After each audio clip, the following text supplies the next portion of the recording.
Hindi lang simbilis ng Armalite ang kanyang pag-rap, singtulis din ng Karit ang kanyang mga letrang tumatalakay sa mga isyong panlipunan. Ngayon, sa Wasak, pinakawasak na rapper sa Pilipinas, si Aristotel Polisco, aka Glock 9. Matindi ba yung eksena nun sa Rizal? Parang may hip-hop scene ba ron? Wala masyado. Parang kung meron man, parang mga geeks ang dating namin. Oo, ano? Parang Ano mga trip geeks. ng mga tao doon? Ano lang yun yung mga era ng Bon Jovi, Guns N' Roses. Mga rock. Rock, rock. Uy, ito yung mga bayaw natin, tol. Oh. Siyempre naman, kilala niyo naman ang bisita natin ngayong gabi, mga bayaw. Naku, para sa akin, ang pinakamalupit pa rin na rapper sa Pinas. Walang iba. Kundi si Aristotel Polisco, a.k.a. Glock 9. Sir, magandang gabi, sir.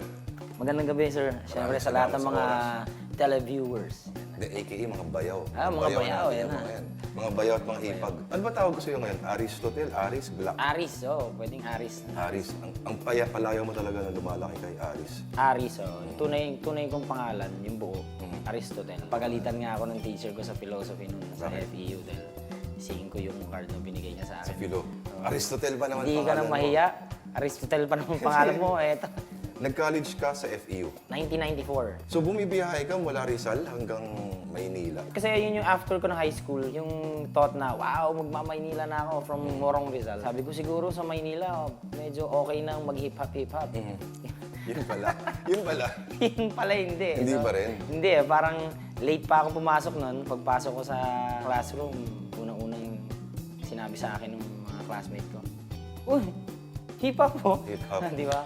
Kung mga 94, tol, yun yung kainitan nung, di ba, labanan ng rock versus Oo, hip-hop. yun yung mga time na yun. Oo. Oo. Eh, parang kumbaga kung rockista ka, ang baba ng tingin sa mga nag-hip-hop. That time pa. Pero ngayon medyo okay na yun. Tol, nung panahon ba ng Death Threat, ganun ka nakabilis mag-rap? Parang ganun na ba yung style mo? Parang. Hindi ko masabi na parehong-pareho na ngayon, pero doon na papunta eh. Parang doon na rin ako nakahilig eh. So, kailangan kong maging iba kasi nakapanood ako ng interview ni Christopher De Leon eh, Oh, sa TV. Sabi niya, if you want to be successful in anything that you want to do, sabi niya, you have to be different. So yun lang yung tumatak talaga sa akin. Sabi ko. Alam ko na that time din, ang dami ding rappers that time. Siyempre, nandiyan na si Sir Fan, si Andrew E, Jet Misfits, Masterplan that time. So sabi ko, kailangan talaga maging iba. siguro yung style mo, masasabi ba natin na may pinagbasehan ka ba ng ganung estilo? Parang yung sinasabi nila parang, uy, parang yung sa Bone Thugs, gano'n. Nung nag-start Bone ako Thugs sa and Harmony. sa Death Threat, in-introduce nila sa akin, pare, pakinggan mo itong Bone Thugs and Harmony. Kasi nung pinakinggan ko yung cassette pa yun eh, habang nag-iigib akong tubig, o kaya naghuhugas ako ng plato, talagang pinapakinggan ko siya. Until biglang may yung light bulb moment. Ganun nila ginagawa. Dumating yung point na naiintindihan ko na yung phrasing nila. So tinry kong i-adapt sa akin nung nag-start ako magsulat. The way you explain it, parang napakadali lang, parang may sikreto for that. Pero mukhang hindi rin siya ganun kasimple. Tunog lang siyang mabilis. Actually, hindi ko alam kung ako lang. Mukha lang siyang mabilis. Pero para lang siyang verbal illusion eh. Parang ganun. You make it sound as if Oo, na mabilis. mahirap. Oo. Pero kung naiintindihan Example. mo siya. Hindi ko... Di ba pag sinabi mong, ang gusto lamang naming sabihin, pangarap ay laging habulin, kahit na kinakapos ang hininga mo ipigilin, di ba? Pero pag ginawa mo yun, ang gusto lamang namin sabihin, pangarap ay laging habulin, kahit na kinakapos ang hininga mo ipigilin, nimitin natin ang kalang para tubig kumulo, kailangan timbain ng poso para baldi mapuno, mga ganun. Para siyang domino effect. Domino effect. Na pag tinulak mo yung isa, tuloy-tuloy na. Ano nga yan eh, para ding minsan may instance na muscle memory na rin yung bibig. Kasi ang ginagawa ko, before ko sabihin yung lyrics, inisip ko na yun bago ko sabihin. Pero minsan magba-blackout ako, hindi ko maiisip. Pero ang nakakatawa dun, yung bibig ko, tama yung gagawin niya. Pero sabi Pero sa ko, utak mo, parang, nagkakamali halimbawa, ka. ito yan, ito yung utak ko, ito yung lyrics. Minsan gumaganon yung utak ko, pero yung lyrics ito, Tama. minsan babalik. Oo. Babalik. So sabi ko, Galing. buti na lang. Laging ganun, buti na lang moment. Parang basketball, anong gagawin ko? Eto meron din sila kasama my pro player group B. Paano mo naman nagagawa na yung distinct kasi sa style mo, kahit mabilis, naintindihan? Ang rule dyan, kailangan banggitin mo lahat ng syllable. Oo. Yung mga syllable na yun, talagang nakaspecify siya sa isang portion lang ng metro na yun. Kung yung metro na normal eh, pam, pam, pam, pam, pam, pam. Yung mga syllables na ilalagay ko, pam, pam, pam, pam, pam, pam, pam, pam, pam, pam, pam, pam, pam. Or, para da parang hindi ko alam yan eh, kasi hindi talaga ako aral sa mga measure. Pero mahihimay siya ng equal. Di Depende na lang sa phrasing. Diyos ko. Sa ginagawa mo kasi, yung isang sentence, tapos siya sa loob lamang ng parang 4 na bilang. Parang ganun. Ang problema nun, pag freestyle ka, tapos imumultiply mo pa, imumultiply, so parang, Di ba? Di ba? Mahirap talaga pag Grabe. I mean, ang ako nga sa freestyle, ibang ano yan eh, ibang skill yan. Yung freestyle. Pwede kang mag-excel sa pagsusulat. Katulad ko, inaamin ko talagang wala akong kakayanan diyan sa freestyle. Dahil ibang skill yun, ano? ibang skill siya eh, ibang skill. Iba din yung songwriting, iba rin yan. Kasi naman, ang hirap mag-freestyle sa kaso mo. Parang sa ganun kabilis, parang... Pero may gumagawa nun. Kasi sa kaso mo, tol, parang hindi mo na kailangan jumaperms o umangas. Kasi nasa skill na eh. May rule ako sa sarili ko eh. Ayokong mag-set ng mataas na expectations dahil maporma ako. Kasi ang tendency ng mga tao pag nakita nila na itong Japorms na ito. So magsiset sila ng mataas na expectation sa'yo eh. Pero kung hindi ka naman magmamaangas ng sobra, siguro at least makakatulong sa'yo yun dahil hindi nila tataasan yung expectation sa'yo. And if ever malampasan mo yun ng... Ay, Sorry. sige ka lang. Tol, si Jun sa Bayton. Sir, Ano pangalan niya, sir? Aris po. Aris. Siya ba si Glock 9? Oh, tol, idol ko yan. Yung walang apelido. Buka mo na, sir. Wala siyang apelido. Saan na kayo? Ano pinag-usapan niyo? Kalimutan ko, istorbo ka eh. Sige. Okay, tuloy niyo lang. Kasamayan mo ba si Death Threat? Death threat siya dati. Nag-death threat ako. Death Threat ka dati, yung ilibing ng buhay, ang Yeah. mga pasosyal, ilibing ng buhay. Parang yung song na yan is an album before ako pumasok. Dumaan ka rin talaga sa angry young man face. Oo Galit naman. ka. Oo naman. Dumaan din ako sa I'ma pull the trigger pow, mga ganyan. Dianan ko din yan. Ito ang top 5 na paraan para mapabilis ang impeachment proceedings. Bagal kasi. Sa number 5, imbis na, Your Honor, I wish to beg the indulgence of this Honorable Impeachment Court. Sabihin na lang, excuse me, Your Honor. O kaya, yo. Sa number 4, dire-diretso lang yung hearing. As in, dire-diretso talaga. Tatlong 8-hour shift ang mga abogado pati mga orado. Ang unang maubos na panig dahil sa sakit, puyat, ulcer at stress, olats. Nako, ikalaban na yung show ni Kuya Jermis Tol. Sa number 3, para mabilis, wag na lang pagsalitain si former Justice Secretary Serafin Cuevas. Number 2, wag na rin payagang magsalita yung ibang senador. Pwera na lang kung magtatanong si Lito Lapid.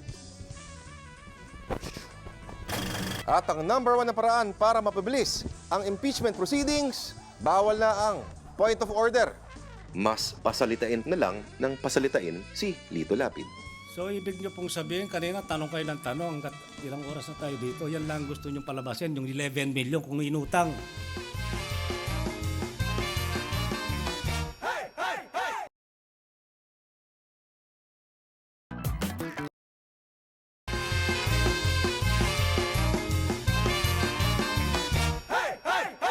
Ano pangalan ng kasama mo doon sa Death Threat? Yung parang ginagaya si Si Tupac. Tupac? Yung parang ganun pa yung...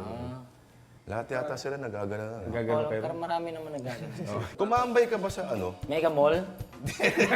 Nasound? Hindi. Naging donggalo boy ka ba ever? Nung nagsa-start ako, doon talaga ako sa moonwalk sa Las Piñas. Doon ako nagre-record ng demo. Naalala ko noon, nagpapahatid pa ako sa tatay ko. Supportive yung effort mo sa ginagawa mo. Sinusuportahan nila talaga ako dahil anak nila ako yun. And very, very thankful ako sa kanila. Although very limited lang yung support na pwede nila ibigay sa akin. Siguro yun na yun eh. O kaya pagka hindi ako nakauwi ng mga halos isang linggo na, makita ko yung tatay ko nandun sa harapan ng bahay. Inaabangan ka? Nag-aabang sa akin, sabihin sa akin, anak, hindi ka pa ba uuwi? Very heartbreaking sa akin yun. Pero kailangan ko sabihin, tay, magre-record pa ako ng demo. Sobrang hassle and sobrang lungkot para sa akin. Makikita mo magdadrive pa uwi yung tatay mo mag-isa. Mag-isa lang. Pero that time, nagre-record kasi ako ng demo ko na gusto kong i-shop sa mga label. Mahirap. Isa sa pinakamatinding pinagsapapasalamat ko na opportunity na nagawa ko nung nakapag-perform ako sa Araneta Coliseum sa concert ni Sir Gary. Pero nung binigay nila yung pyesa sa akin, Anong kanta, Gary B? Growing Up. Oh? Growing Up? Bagets? Growing Up. Oo, Bagets, di ba? So, kung papansinin mo yung beat nun, yung Growing Up, ganda, di ba? Ginawa nilang halftime. parang narinig ko yan. Oo. Narinig ko yan. Oo. So, yan, may electric pa natin. Ang nakalaan na spot sa akin, normally, di ba, parang 16 lines. Pero kapag double time, nagiging 32 lines. Dalawang verse. 64 lines yung nakalaan sa akin. So, Grabe yun. dalawang verse na rat-rat. Pero Araneta. na-rehearse mo naman. Yung rehearsal, okay yun eh. Kaya mong i-rehearse yun eh. Pero ibang usapan pag nasa loob ka ng Araneta Coliseum. Tapos Punong-puno. makikita mo punong-puno dahil syempre Gary V concert siya. Talagang nerve-wracking talaga yun eh. Nangyari na ba sa'yo, Tol, na on air, national TV, na mental block ka, sumabit ka, nabulol ka? Nangyari na ba ever yun? Nangyayari sa akin yan sa mga gigs. Na live, mga live. Nangyayari din yan. Pero iba kasi yung level of concentration na kailangan kong ilaan pag alam kong live TV. Eh. Wala rin akong matandaan masyado. Bihirang-bihira. Meron man siguro bihirang-bihira. Nakakarinig ka ba minsan ng mga medyo hindi magandang salita na, wala yung Sell out na yan. Sell out na yan si Glock. Kinakanta na sa video okay yung mga kanta niya. Mga gano'n. Meron naman ganun. Meron ganun. Lagi naman ako open sa kasabihan na hindi mo pwedeng mapaligaya lahat. And ang number one rule ko din is kung satisfied ako sa trabaho ko. Siguro bonus na yung pagka nagustuhan din ng iba. Eh. Kasi yun mismo yung unang-una dapat na magawa mo. Maging proud ka din sa trabaho na tapos mo. Kung meron man talaga akong ipinapasalamat talaga na matindi. Kasi dumaan ako sa time na nagpo-perform ako sa rock events. Talagang nagmumumog ako ng piso at mineral water at bato at Nabato ka. Laban. oo, Tsaka malakas yung siyempre, kung kasabay mo naman talagang mamang-mama ang tunog, sabay kakanta ka ng rap and that time hindi pa naman Bata pa ganun yung katanggap boses mo, ang Hindi rap. katanggap-tanggap pa. So, talagang ganun ang mangyayari. Pero kung meron man ako talaga ipagpapasalamat, siguro dumating na yung point na, na nakagraduate na ako dun eh. Nakakapag-perform ako sa mga rock events na sobrang saya ng crowd, nakikiko-cooperate sila sa amin. Para sa akin, isa yun sa mga pinagpapasalamat ko talaga. Speaking of graduate, Jun, alam mo ba si Glock, nag-nursing, pare. Oo, Apat na taon, pinagsabay niya ang performing At saka nursing. Talaga? At sabi niya, parang Superman Pero daw. registered ka. Registered ka. Hindi pa. Hindi pa. Pero balak mo. Hopefully. Yun din talaga yung parang yun na yung icing ko ng cake. Di ba kwento naman, Riz, yung hirap nung pinagsabay mo yung performing at pag-aaral? Siguro kung merong isang reason kung bakit nagtapos akong pag-aaral. Ayokong balikan ako ng mga anak ko. Ba't ikaw? Hindi ka naman nagtapos. So, masasabi ko na mas matindi yung pressure sa mga anak ko ngayon dahil Tapos Kita niyo, tapos ako. medyo rumock out ako ng konti dahil natapos ako ng college. So, yun yung talagang yung impression ko sa mga anak ko na kailangan mong tapusin yung school. Kahit anong mangyari. At kinikwento mo kanina bago tayo nagsimula mag-roll, Nagsimula ka, nag-enroll ka, at the same time, sinayin ka ng isa pang major label. yung star. Hindi, galing ako nun sa Star. Galing sa Star. Nag-Sony siya. Nung sinayin siya ng Sony, doon nagsabay. Nagsabay-sabay. Kailangan ko mag-decide kung mag-aaral ba ako o isasabay ko yung Sony, yung album. Sabi ko, bihira lang eh. Bihira lang ako makakuha. And lagi akong nandun sa na hindi mo malalaman kung hindi mo ito try. So, sige, game. Sabi. So, paano mo hinahati araw mo nun? Ano lang naman yan eh, pag may gig, pag meron akong gig, lalo na kung ang gig ko ay out of town. Pag pabalik ko, papuntang Manila, dala ko na yung uniforme ko. So pag sundo sa akin, Rekta ka na. oo, either doon na ako sa biyahe magbibihis, o doon ako kasi sa school namin may mga hospital beds doon eh. Doon na ako magbibihis, doon na rin ako matutulog dahil malamang madilim pa, nasa school na ako. Paliguan na rin. Wala na ligo-ligo. Pare, mga nakaputi yung mga kaklase yan, tol. Ang ganda nung... Hindi ka ba nagkasala? Oh, naging marupok ka ba minsan? Hindi. Mababait naman yung mga classmates. Yun nga yun eh, mga delikado yung mga balit. Mababait Ako, naman yun. sikat ka pa, di ba? Hindi mo ginagamit minsan yung ano mo. Nung unang pasok ko sa classroom, pansin ko na nakatingin sa akin yung iba. Pero hindi nila Hindi na sigurado kung ikaw in-expect. yun. Siguro na ako nga si Glock. Siguro after a few days, laging ganun titingin-tingin, tapos ganyan. Until biglang may lumapit na, mukha mo si Glock na yun eh. Mukha mo, no? Ano sabi mo? Ako nga. Ako nga yun. Parang natulala siya. Parang, hindi nga. Hindi ko talaga.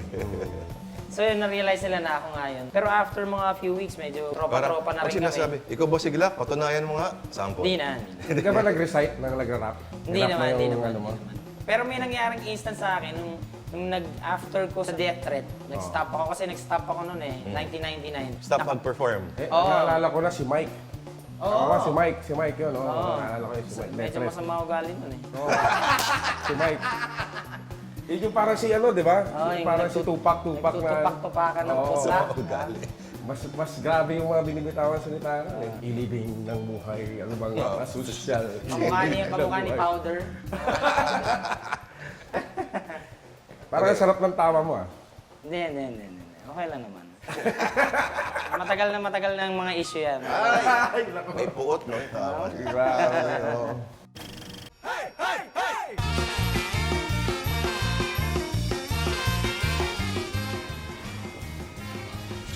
Dude, parang pumapayat ako, no? Oo nga, no? Hinga ka naman kaya. Parang pumapayat ako eh. Alam ko, pero baka mamatay ka dyan sa pagpigil. Hinga ka. Yan, na Parang kasarap sa sinasabi ko. pakiramdam, no? Pero medyo lumiliit naman yan siya, Lord. Pansin ko, ano bang diet mo ngayon, Tol? Makain ako ng mga organic foods, Lord eh. Gulay, mga Mga gulay, mga ano eh. Hirap yan, Tol. Oo. Alam mo, baka kulangin ka sa protina yan, manghina ka pa. Ah, ganun ba yun? Oo, Tol. Kailangan may protina? Oo, kailangan mo na karne. Kaya ngayon, lulutuan ka ng adobo. Pero sandali lang, Lord. Parang may narinig ako may naliligo. Wala naman yata. Okay, Tol, gagawa tayo ng adobo sa patis. Adobo na naman. Ah, sa patis nga Okay. Pare, iba Kasi to. lagi na rin nag-adobo eh. Tandaan mga bayaw, ang patis pag nainitan, may kakaibang lasa, siya na oo. nilalabas. Okay. Kaya ito, ang ating espesyal. Nihanda sa inyong mga bayaw sa ating pulutang wasak espesyal o Pwe! Okay. Yep.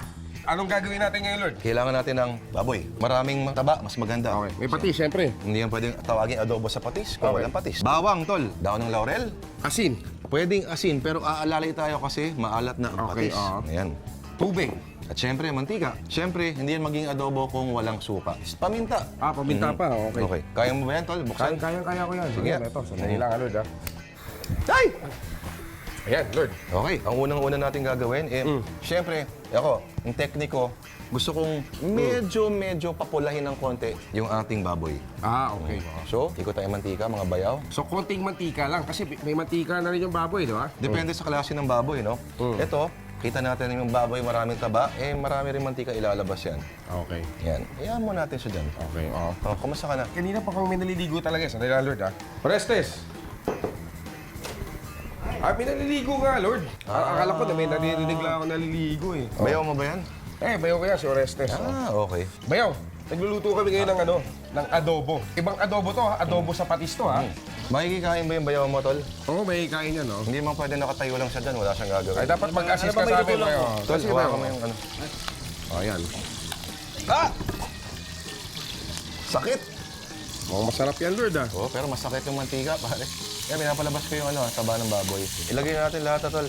Lalahatin na natin yan. Lahatin na natin. Marami tayong mga bayaw na nagugutom ngayon. Ayan. Ayan, oh.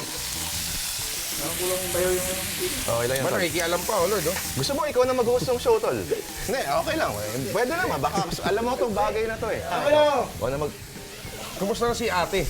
Sino ate? Oh, yung hipag niya. Yan, lumalabas po yung mantika. Okay, may gagawin tayo ngayon, mga bayaw. Ihalo natin ngayon ang Patis. patis. Gaano ba kadaming patis, Lord? Alalay lang, bahala kayo. At tubig, konting-konting tubig. Bangon yan, ah. Ayan, alalay lang. May maalat ang patis, mga bayaw. Tol, Oo. paminta natin dyan. Paminta. Ganyan. Hindi. Paano ba? Ano? Medyo ganyan. Ah, ganyan. Pwedeng takpan to para mas mabilis maluto. Pag May patakip nakatakip. ba tayo dyan? Wala eh. Bayaw, parang naririnig ko kanina, naliligo ka. Sabay Pero naliligo? yung talsik, parang hindi isang tao eh. Wala, ako lang. Ah, ikaw lang ba yun? Pwede mo utusan yung bayaw mo, Tol? Oh, sige. Tol, takbo ka naman kay Mami, oh. Ilan ka ng pantakip? sige, Pantakip sige. lang para Okay. matapos tayo dito. Maglagay tayo siguro mga bayaw habang pinapakuluan natin yung konti. Ay, yung laurel. Konting-konting laurel. Tagal ng bayaw mo. Ah, ito na ba? Oh, ayan na, ayan na. Oh, Oh. takpan natin. Pagkatapos natin siyang takpan, buksan natin ngayon. Iyan ang Iyan, sinasabi ko. Babawangan natin ngayon yan. Tanggalin muna natin to. Ay! Okay. Okay. Lipat natin ngayon dito yan. Babawangan lang natin siya. Ibubuhos ko na ba yung Ibuhos bawang? mo yung bawang ngayon, Tol. Okay. Ah! Ha, ha, ha, ha. Yan, amoy mo na yung bawang, no? Okay, oh. Okay, balik natin siya. Gusto ko lang papulayin yung bawang, Tol. Technique yan. Walang basagan ng trip, men. Ganyan pala yan, ano? Yung laurel, pwede ko na ilagay. Yan. Ngayon, lagyan natin ng suka. Madami ba? Oh. Hop. Hop! Bango.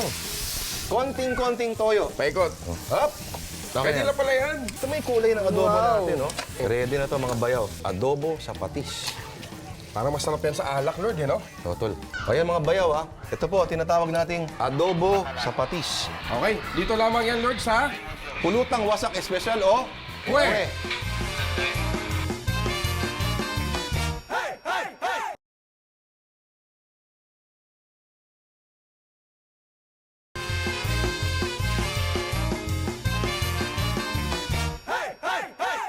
O pag nagre-recite ka minsan, hindi ka ba pinapa-perform ng teacher mo? Hindi. Parang sobrang bait lang talaga nila sa akin. Kasi lalo na nung nag-duty ako, parang nag-duty kami sa mental hospital. Medyo mukhang strict yung teacher ko, yung aking CI eh. Pero napansin niya, bakit nagpapapicture sa akin lahat ng mga... Baliw. May mga estudyante. Yung mga baliw din. Parang, sino ba yan? Oo, bakit? Tapos minsan may lumapit sa kanya yatang isa pang CI na ganyan. Kinuwento sa kanya. Bumait na si ma'am.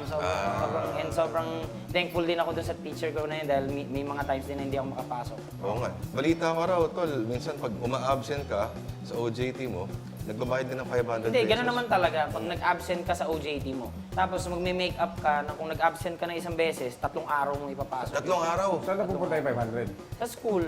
Tapos alam mo ba mag-total daw binayaran niya lahat-lahat? 6,000, tol. 6,000. Ang dami mong absent. Madami akong absent, medyo may discount na nga yun. I'm sure na didestino ka sa mga emergency room. Kwento naman mga hardcore dyan, mga saksakan, mga rabbit dito. Nakapag-assist ka na ba doon sa may nanganganak? Sabi ko nga, hardcore yung mga saksakan, yung mga barilan eh. Pero wala na mas hardcore pa sa OB. Ang dami mo lang Nag-iba na nakita. nga yung orientation ko dun eh. Nag-iba na yung pananaw mo tungkol sa Yan. Oo eh, kasi iba-ibang design saka model na yung makikita mo eh. Di ba? Parang, Ganda na, no? parang in a medical point of view yun eh. Parang hindi mo naman siya iisip, pero wow! Di ba? Parang hindi eh. Hindi pala lahat parang pang-porno. Di ba? Hindi eh. Parang, pero yung mga moment na yun, seryoso yun. Pero dun mo marirealize kung gaano kahirap yung bansa natin. Kung makikita mo sa ibang bansa kung gaano kahalagahan, alagaan ng pasyente. May mga ospital sa atin na tambak nyo lang lahat ng mga manganganak dyan sa tambak nyo dyan. Literally talagang parang ano talaga, parang pig pen. Sisigawan sila dahil nag-labor sila, syempre, di ba? Di saan ba siya na-destino? Saan ka na-destino? Nakapag ano, Sa marami Tondo kami. Nakapagtundo rin ako. Tondo dyan na Sa may Delpan, tol. Delpan, sa Delpan, Gat no? Andres. Gat Mga Andres. tindi doon ah.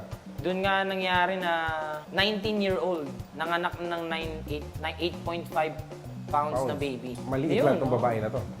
Oo. Hindi yun ah. Parang nakita ng pumutok na longganisang lukban. Ganon? Ganon. Medyo mga 2 hours kaming nagtatahi nung doktor. Yun talaga, ang hardcore. And in fairness sa lahat ng mga, sabi ko nga, iba na yung pananaw ko sa babae. Sabi ko, sobrang taas ng tingin ko dahil Mahirap yung ginagawa nila. hindi biro ang ginagawa ng mga babae pagdating sa panganganak. Sabi ko nga, piliin mo na pinakasiga sa tondo, pero hindi nila kayang daanan ang dinadaanan ng isang babae, lalo na kung manganganak. Narinig mo yun, Jun, Oo ah. nga. Parang nakakonsensya tuloy ako doon eh. Nangyari na ba ito lang may pasyente ko nyari, tapos, uy, ikaw si ano, nakilala ka habang ikaw ay nagtitraining. Habang nanganganak, black pahin ka, ano? Hindi siguro, hindi na Kaya nila habang may saksak papansinin yun dito, dahil diba? sobrang hirap na sila. May instance sa tondo to eh. Alam naman natin sa tondo, may maraming mga siga-siga. Bawal ang hindi pasyente sa patient's bed. So, nung nagkukuha ako ng vital signs, sinabihan ko yung tatay, "Sir, bawal po sa hospital bed. Puro tattoo eh." Sama ng tingin sa akin. Sabi, "Kamukha mo si Glock na yun ah." Ako nga po si Glock na yun. Sabi ko sa kanya, ako nga. Tumayo talaga siya sa bed, tapos kumuha siya ng... Camera. Hindi, lampin ng anak niya, pinapirma niya sa akin yung Oh. mga lampin ng anak niya. Sabi ko, ayos. Hindi Yung sa patient. mga flip-top naman, Mm. ano masasabi mo doon sa mga... Marami akong kakilala, may mga kaibigan ako sa flip top. Pero sa isang banda, pwede mo sabihin na basagan siya eh. Hindi, Literal na basagan talaga talaga, di ba? Medyo hindi ganun yung Kaya ako ginagawa. sinasabi na medyo hindi yata ako lilinya doon and medyo matanda na ako para doon. Ano yung muling alaala mong na-bad trip ka talaga sa isang bagay? Minsan, sa mga noontime show na kailangan mo mag-rap nang hindi mo naman kanta, pero kailangan mo gawin yon kasi kailangan sayawin ng artista. At pinapatugtog sa radyo lagi yung kantang yon at kailangan mo may Sa akin ka-duet. kasi parang medyo maswerte ako dahil madalas makukuha kong kanta, medyo gusto ko din. Siguro dahil yung piyesang malamang na matatapat sa akin, ibibigay lang nila sa akin talaga pag alam Ginagaya nila nila. okay naman na i-perform ko. So, Ano yung mga hindi mo ipa-perform? Teach me how to doggy. Kakanain mo ba yun? kung kaya kong sayawin yun, Pwede, kakantayin ko, diba? di ba? Kung kaya kong Ano, nabanggit mo parehong kanina. sayaw ni Chris Brown na Dougie, di ba? Yung mga ganun-ganun. Oo, yung mga ganun. Medyo magandang tingnan, pero Paano pagka hindi yun? ko, Paano ayoko. Nabanggit niya, Lord, yung sa pagdadrive, di ba? Yung sasakyan mo ba, meron ding parang hip-hop, yung mga... Gumaganon-ganon. Gumaganon-ganon din. Yun. Oo. Di ba si Maverick may mga ganyan? Meron siya. Impala na may hydro-hydro. Pero mas bagay sa'yo yun eh. Rapper ka. Hindi. Parang, well, okay lang din gawin mo dito yun kung medyo wala ka ng pake. tipong mga 1 billion peso worth ka na. Yeah. Parang kahit, di ba, I mean, wala ka nang pakialam eh, kahit ano sabihin ng tao sa'yo. Na-explain niya kanina yon kung bakit siya nagaganon. Kasi aga-agahan may dating paminsan-minsan. Pasensya na, pasensya na. Kaya sa amin eh. Yung umuulit-ulit yung usapan eh. Yan. Dahil ito napansin ko dito, Lord, yung yung picture nila. Oh, yan, Anong yan. picture, family picture mo dyan? Family picture yan. Sino ba kumuha niya? Si Direct J Pasena ang nag-picture niyan. Nagumawa ng maraming video sigla. Kasama na dyan ang award-winning na Lando. Lando. Ang extra pong yun. Kasama ka doon, di ba? Yan na, Lando? Oo. At may kwento ba yung picture frame na yan? Oo, pictorial to nung matrikula album ko. Mhm. Kasama din sa pictorial yung mga anak ko. So sabi ko sa wife ko, sama ka na din, gawa tayo ng family portrait. So sabi ko, Direct J, baka pwede tayong mag-family portrait na after ng pictorial. So, yan yung kinalabasan. Turo mo nga tol, alam ko kambal yan sila, di ba? Yung mga pangalan ng mga anak mo. Si Sean Daniel, yung aking little boy, at si Daniel Sean. Pero that time, siguro mga magfo-4 pa lang sila. Ngayon, 7 years old na sila eh. Malalaki na, nakikipagdebate na sa akin. Nako, nakikinig ba itong mga batang to ng hip-hop? Nakikinig sila ng iba-ibang genre ng music. Pero mas ano sila, mas pop yung pinapakinggan nila eh. Lalo na tong anak kong babae, si ano yan, mga Selena Gomez. Huwag mo sabihin nakikinig ng Justin Bieber yung mga kids. Medyo hindi. Kasi yung anak kong lalaki, more than makinig ng music, mas maglalaro lang ng maglalaro yan. Pero yung anak kong babae, mas mature yung pag-absorb niya ng music eh. Kaya nga hindi ko siya pinapanood ng mga, lalo na yung bagong video ni Rihanna, although sobrang fan ako ni Rihanna. Mahalay. Yung ano, We Fell in Love in a Hopeless Place, di ba? Sobrang cool nung song. Yung sobrang fan ako ni Rihanna. Pero pagka piniplay yung video, yung Gusto anak mo kong takpan bata. yung mata ng anak mo, ganun. Huwag kang manood yan, lipat mo. Naku, lalong may interest lalo yun pag ginapagawalan. Talaga? Ito ba updated ka pa sa ano? Nakapag-research ka pa rin ng music hanggang ngayon? Ngayon, nang pinapakinggan ko bagong album ni Drake, bagong album ni T-Pain, pag ganun-ganun lang. Hindi ako nakikinig yung sabay-sabay na madami. Thriving pa rin ba yung underground hip-hop community rin? Meron, may scene pa rin sila, katulad ng mga sunugan, Sunugan talaga flip pangalan? top, di ba? Ayun, flip top. Yung mga underground events din, syempre, meron din.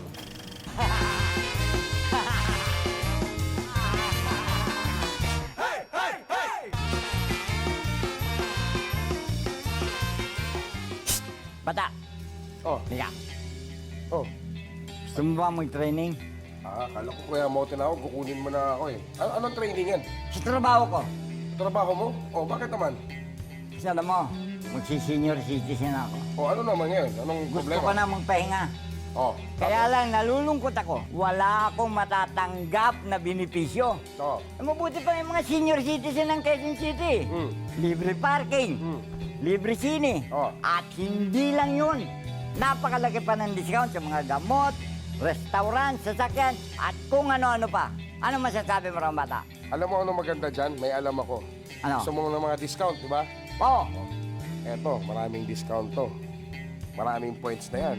wala nakasulat.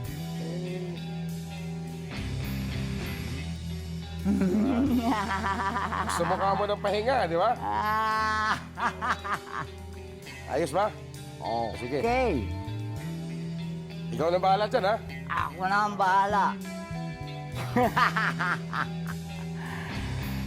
Wah!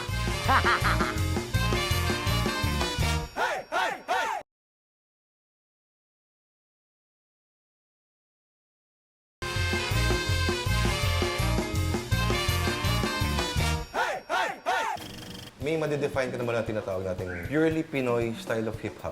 Honestly, O nakaangkla pa rin tayo doon Siyempre. sa kanluranin na pinalitan lang natin yung lyrics. yung rap talagang ano naman yan eh, sa kanila talaga yan eh. Ang challenge lang para sa atin, kung paano ka gagawa ng isang ng rap na tatangkilikin, na open-minded ng tao.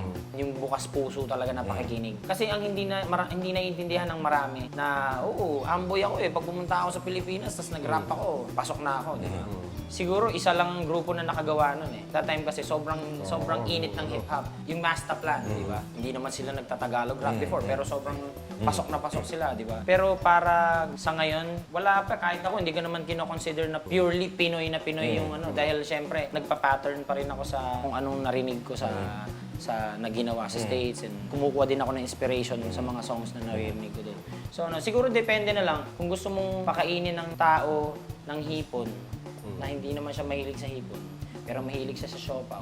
Di gumawa ka ng siopaw na ang palaman Hipon. At least, hindi ka kaagad niya i-reject. Meron kang chance.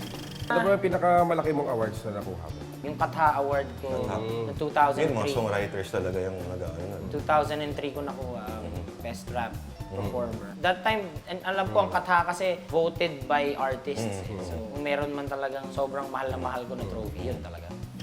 Nakarating mo lang sa Pilipinas? Galing ka sa, Ano kami, sama nag-US mo yung tour par- kami. Sama mo yung parokya? Parokya, Oo. Kumusta sila talaga kasama? Masaya. Pagkasama mo naman sila, laging masayang-masaya lang lagi. At the same time, trabaho naman yun eh. So, andun kami para magtrabaho and mag-entertain ng mga kababayan natin. Pero minsan spontaneous may nagagawa kayong bagong kanta kasama yung parokya. Sa parokya kasi, lalo na kay Sir Chips, pag sinabi niya, gagawa kami ng song, pag sinabi niya, gawa tayo ng song. Hindi yung, landi-landian lang, kulit-kulitan tao, kanta na to parang ganun. Parang para sa akin kasi, ako hindi ako nasanay sa parang ganung diskarte. Pag trabaho, Kung susulat trabaho ako ng kanta, susulat ako ng kanta. Depende kung may deadline ka or inspired ka, pareho rin ang outcome eh. So, Ikaw personally naman, yung gawa mo, sa tingin mo, anong direksyon yung patutunguhan niya? Kasi pansin ko, ito mga huli mo, medyo bumagal siya. sa albums ko, gumagawa pa rin ako ng mga mabibilis na songs. Nag-experiment kasi ako ng ibang tunog. Ayokong maging redundant masyado sa mga songs na gagawin ko. Kaya nagtatry ako ng ibang approach sa rap and lalo na sa phrasing. Ngayon, may sinusulat akong song, parang medyo mabilis siya eh. Pero hopefully, mai-execute ko ng maayos. Ma-dig pa rin ng tao. Karamihan ng kanta niya medyo may social relevance. Social relevance. Yan, Bakit? pagandaan Bakit dyan. may gano'n? Nangyari yan nung nag-start ako mag-duty eh. Nag-nursing ako, na-realize ko na sobrang hirap talaga ng buhay ng mga kababayan natin. May tinatawag sa ospital na outpatient department.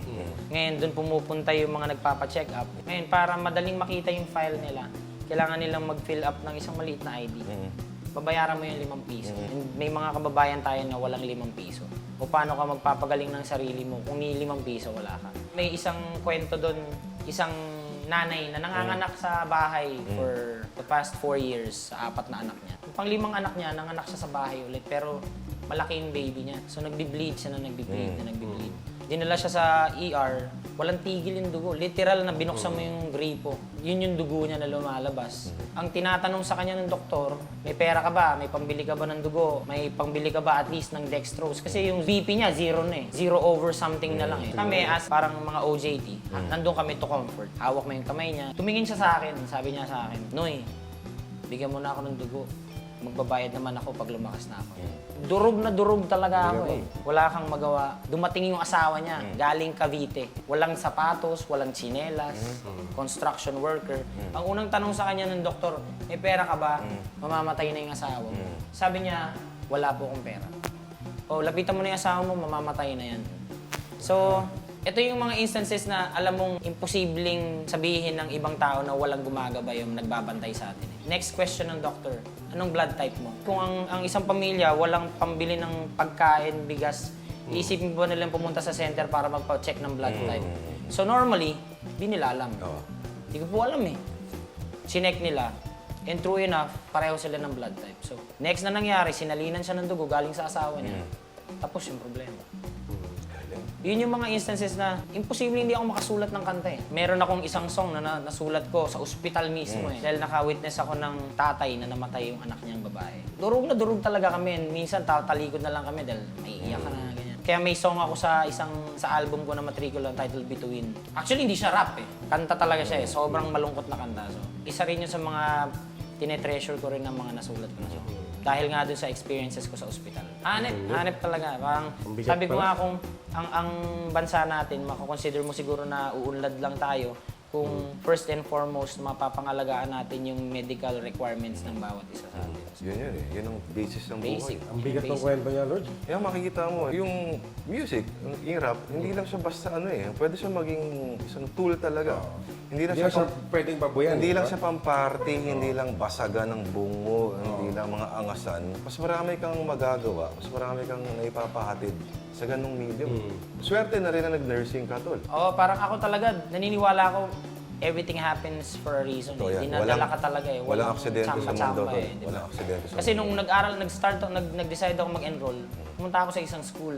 Una kong course na gusto kong mag-teacher ng English. Wala na daw open na course for that. So lipat ako ng course. Anything, wag lang po math. Wala na eh. Sabi, accounting lang yung umalis na kami. Tapos nung next na school na pinuntahan ko, yun yung unang lumapag sa akin. Gusto mo mag-nursing? Sabi ko parang sa STI. Dito, malapit lang. Sa Regalado. Parang una, hindi pa ako sold. Minahal ko talaga siya nung nag-start ako mag-duty. Yung connection mo sa tao and yung relationship mo sa iba-ibang klase ng tao, makikita mo. Ibang klase. Doon ko na-realize sa nursing na sa buhay hindi lang pera. Kasi sa mabaho, mainit, at crowded na ward. Yung makikita yung masaya dahil maraming na bumibisita sa pasyente. Mga kamag-anak, tito, anak, nanay, tatay. Pero sa pinakasosyal at pinakamahal na private room, may matanda doon na namamatay mag-isa. So, iba yung marirealize mo sa buhay doon. Mas okay pa pala yung ano, no? Well, okay din yung maganda kwarto mo. Okay din yan. At may mga friends. Diba? Okay din yan. Pero, Yeah, Jun ha, ingat ka. Okay. Uy, maraming salamat. Sir, Aris, ha? thank you. Salamat, sir. Tol, po. maraming salamat sa pag-guest. Maraming salamat sa Wasak, ha? pare. Eh, mga bayaw ha, si bayaw, Cat 9. na. Rapper at nurse. Okay, sample naman. Paalam, no? sample Siya ba? nagsa- Bye-bye! Ang 80s ng beat mo, pare.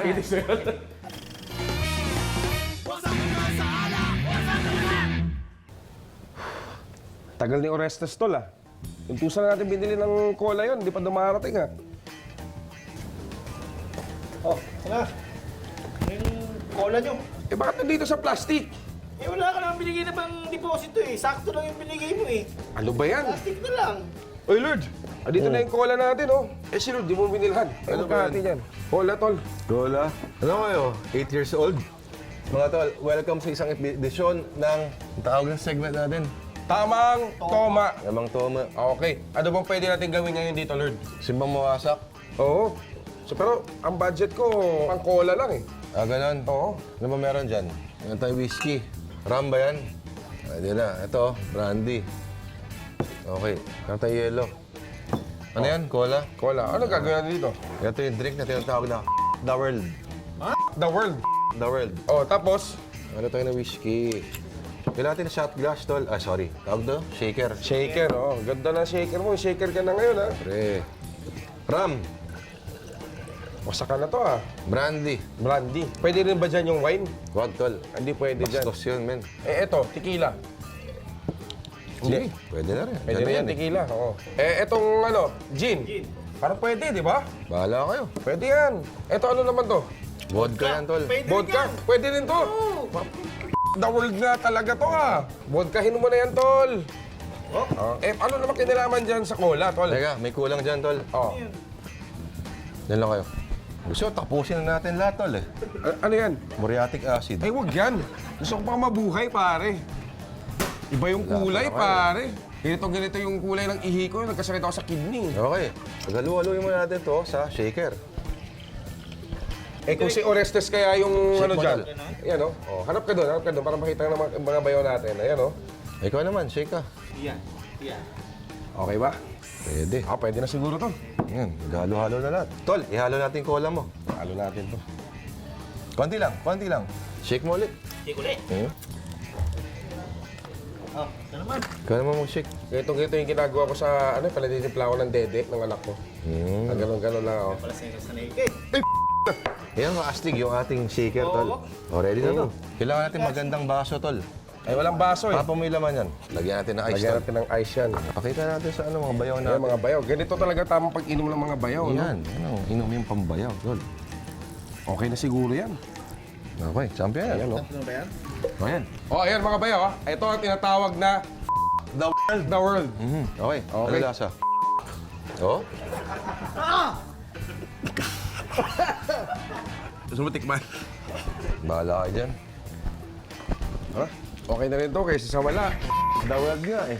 Basta iba yung lasa. Oo. Ay, pag tinuturo na ito, may mga paano-ano pa eh. Nalagyan pa ng mga lemon sa taas. Pero hardcore to, pang bayaw to, pare.